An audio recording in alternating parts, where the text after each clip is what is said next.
Первой жертвой Рачевой и Копейкиной стала 50-летняя Татьяна Киселева.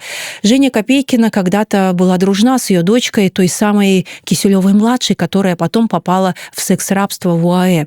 Женя была уверена, что ее подружка уже вряд ли вернется домой, и поэтому предложила ее мать в качестве первого объекта для устранения.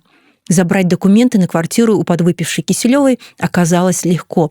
Также легко она согласилась поехать отдохнуть на природу в район Дмитриевских озер в компании двух новых подруг.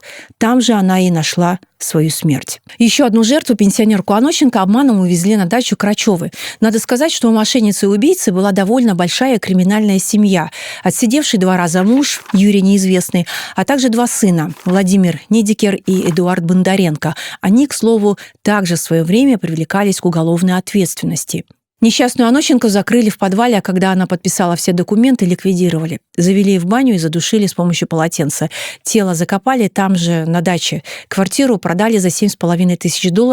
Но тут все пошло не по плану. Появился внук Анощенко. Мусину пришлось срочно за свои деньги искать покупателям другой вариант.